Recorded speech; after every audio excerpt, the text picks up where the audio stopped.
There's a little bit of thunder in the distance, so we might get a storm before this is through. So join me with a tasty beverage of your choice close to hand while we take a look at 5 Hoyas, 6 plants.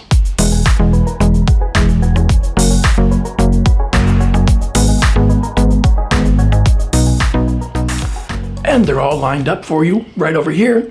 So let's get underway with the first 2 plants. And the first 2 plants up today are both Hoya. Well, I bought them as Hoya caudata Sumatra, but I have learned of late that they might be, in fact, Hoya species affinity caudata. And I don't have a definitive answer on that for you yet. These have been fun, beautiful plants. I love that splash on the leaves. That's just beautiful. And today, for the first time, they both bloomed. And those are just beautiful. I have 2 plants here. This is the first one I bought, and it was very pretty. It did okay, but not great for a while. I have it in a net pot. Oh, goodness. He needs a drink. With bark and stag, and it's done okay. And then the last couple weeks, the peduncles have come out of, and there's one down here, there's one over here. And this one too is, let's see if I can get it through that trellis without tearing it up excessively.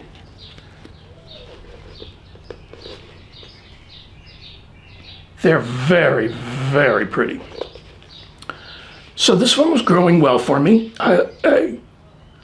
When I first arrived, I opened the package and I looked at one of the leaves and went, oh yeah, that's just what I wanted. I really like this kind of leaf. And it grew and it was fine. I've had it for a couple of years now, and it never really did anything. And I was over visiting one of our local nurseries and found this one. And it had much more splash. It seemed a much healthier, not healthier, just a more vigorous plant. And the price was really inexpensive. And I thought on the off chance that this was regular Hoya caudata and not Hoya caudata Sumatra, that I would go ahead and get this one. And this one too this has been about a year, has been a very vigorous grower. Again, beautiful markings on the leaves. The blooms are just beautiful. That's very cool. They seem to like a fair amount of light. They also seem to like a decent amount of moisture. They have found, well, the reservoir on this one and where any excess water runs off on this one. And the last couple weeks, they've just been going to town. So these have been very fun, very pretty. No trauma, no drama, although there's a little yellowing leaf down here, but it's one of the original leaves, so maybe its time has come. But this is Hoya caudata, perhaps Hoya caudata affinity, Hoya affinity caudata, or Hoya caudata Sumatra. I'm not sure which. Look for both. They're a cool plant.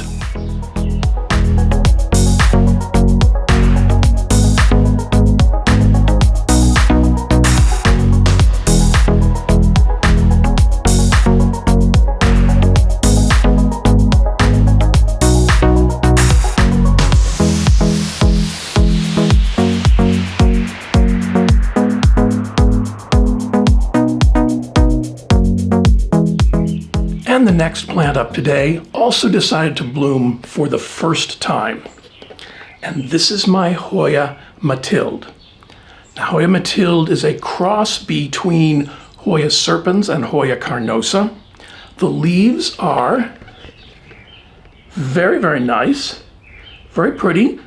small, roundish, sort of-ish, a little bit of splash in them, and the blooms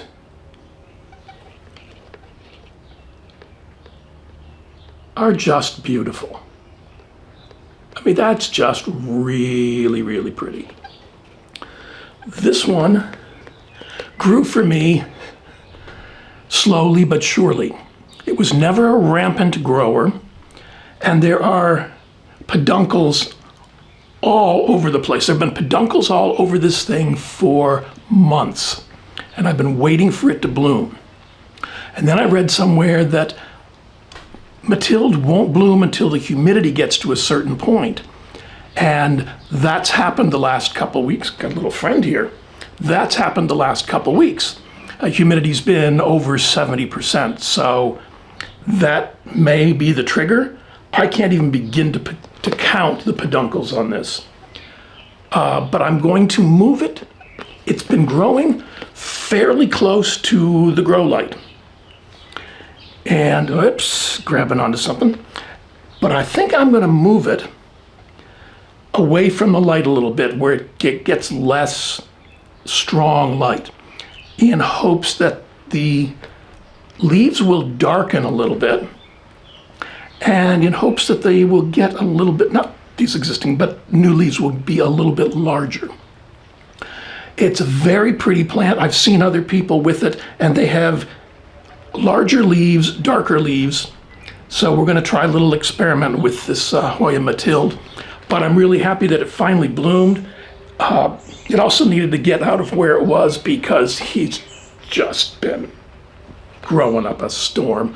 It was almost traumatic getting it out of the plant shelf. These vines had found every single nook and cranny, and some of them had gone through and then twined around each other on the other side of the gridding.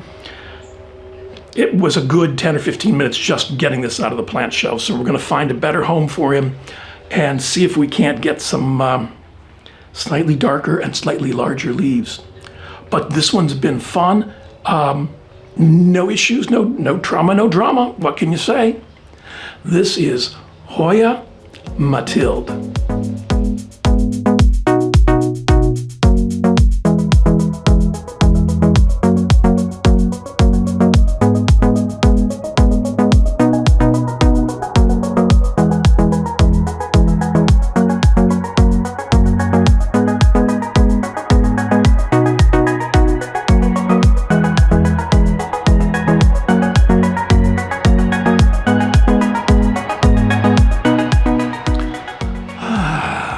Pause that refreshes. Now, the next plant is itself the subject of a little bit of debate here in my house. Of course, it means I'm debating with myself. So I purchased this beautiful plant as Hoya Mathilde, and learned later on that many of the pachycladas that are in circulation in this country are actually subquintuplinervis. But I wasn't sure of how you tell the difference between the two. And I learned that Hoya pachyclada has more, what do they say, ovate, oblong, oval-shaped leaves, and subquintuplinervis has round leaves. So I looked and I thought, yeah, round, subquintuplinervis. But then every so often it puts out a leaf that's, see if I can do this without spilling it, that's not quite so round. So I'm going with subquintuplinervis.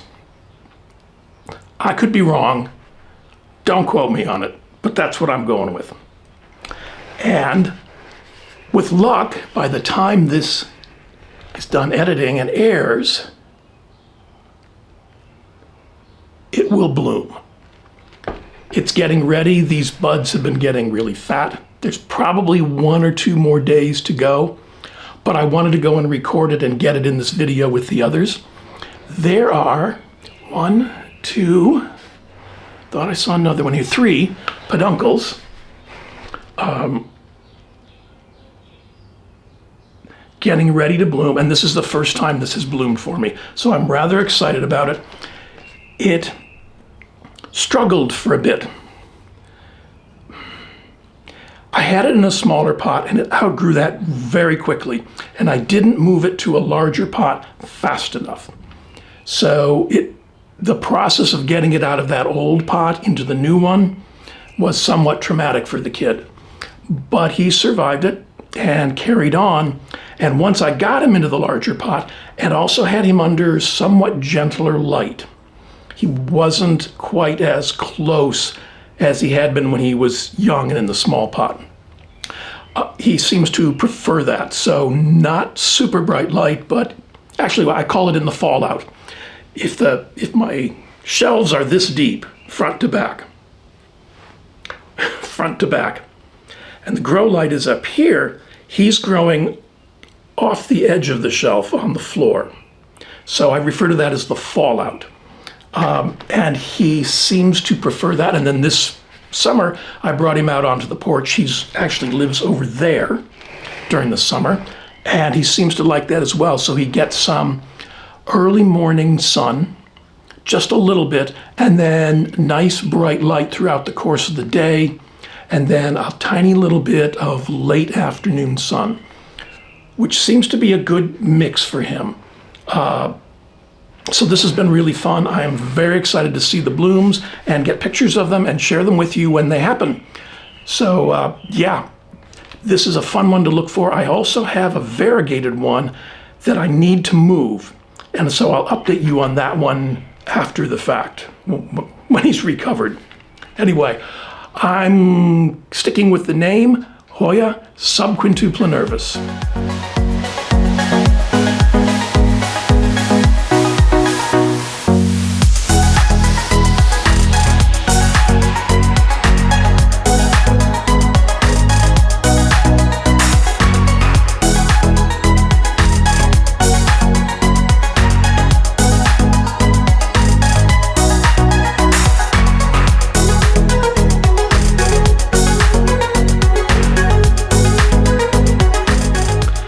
Next little guy, I bought him under the name Hoya wayetii, and let's get those lovely leaves shown.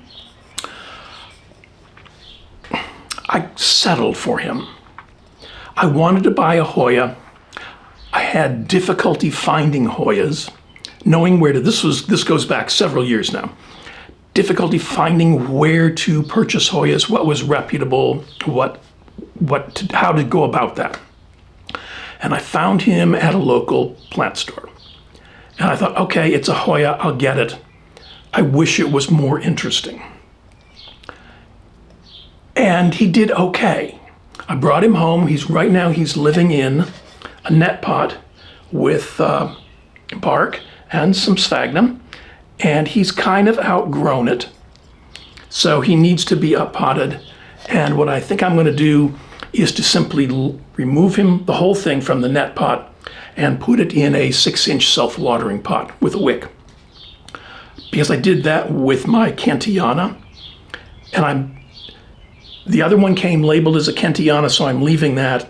This one came labeled as a wayetii, so I'm leaving that. But he's growing really, really well, and this plant has grown on me, no pun intended. No, actually pun intended. He's grown on me. I like this plant. And this week, he too decided it's time to get that bloom thing on. And these blooms these are cute. I usually don't use that word too often, but these blooms are cute. I don't know. You'll see. There's going to be pretty pictures, of course, but yeah, this is really nice. This plant grew on me so much that I was in a big box store about a year after I got this and found a large pot of Hoya wayetii, and he's hanging over there, but he's just too big of a pain to bring down and hang, and But he's also blooming this week. For me, this has been a really easy plant. Both the Kentiana and the wayetii, the bark and stag worked really well. I've heard other people having trouble with the roots rotting. So bark and stag worked really well for me, and the net pot. Matter of fact, this is, yeah, it's still moist, damp. So he's pretty happy with that. And I'm pretty happy with him. I think moving him to self-watering with the, I'm going to use cocoa chunks and stag and pumice and some fine bark. And I think self-watering is going to even out the moisture schedule for him as opposed to drying. And I think that's going to make a difference. I think it's going to help. Not that he's doing badly, but I think it's going to help. But this is a fun one. It's really pretty.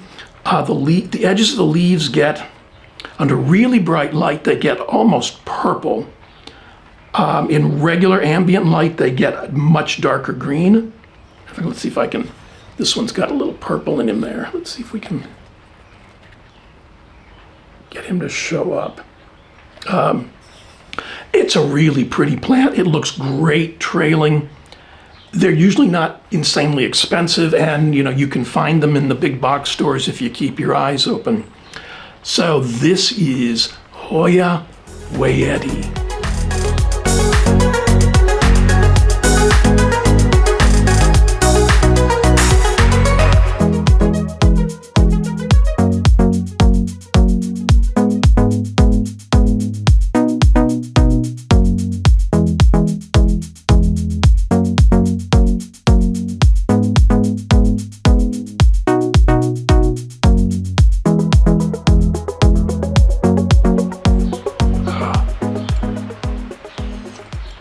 I can hear the rain starting to fall on the roof. So we could use the rain. We could always use the rain. If I don't have to buy water from the city to water stuff, that's really good. And the last plant up is one of my monster lacunosas. This is Hoya lacunosa amarillo. Let's bring him up close to be seen, because that's just really pretty. And I'm sure I showed him in my whole lot of lacunosas video, and I'll put a link to that somewhere up here. I'm not quite sure where that falls yet, but it'll be up there. And this week, he's in bloom.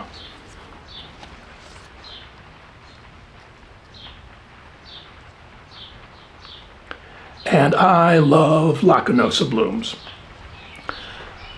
They're clean and simple, and they have that scent. I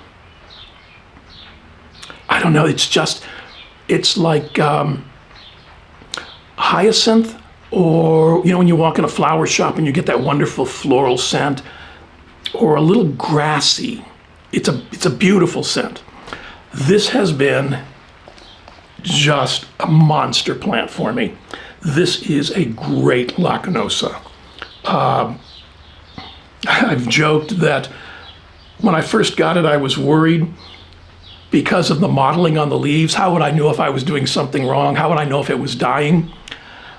This thing, once it settled in, once he found his footing, quite literally, he has just grown like crazy. This is a good lacunosa. He's been here. Oh, I don't even have that note on. So he's on the stake. So this is probably 2 years growth. That's what I'm guessing at this point.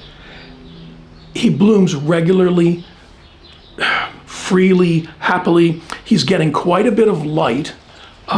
He's on one of the sides of the grow shelf, hanging on the grid. So he faces in this way, and the grow bulb is, he's growing on the back now. I moved him.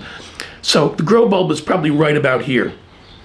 And I think that helps with the beautiful yellow mottling.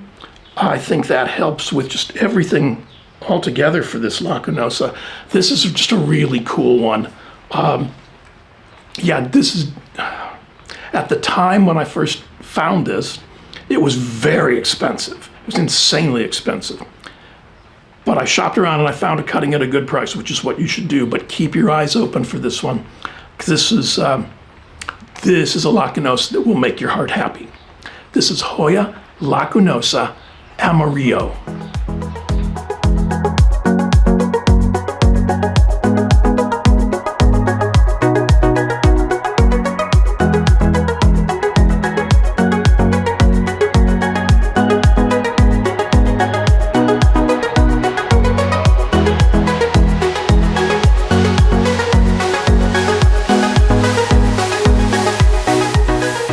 And I'd like to thank you for choosing to spend a little bit of your time with me this week's end. Remember to click the thumbs up like button and the subscribe button. They're really important to the channel. A lot of the products that you see me use in these videos are available through my Amazon storefront, and there's a link in the description below. If you'd like to contribute to the financial support of the channel, there's a link to my Buy Me a Coffee page in the description also. I'm going to post links to a couple videos over here that you might enjoy. And enjoy the rest of your week's end.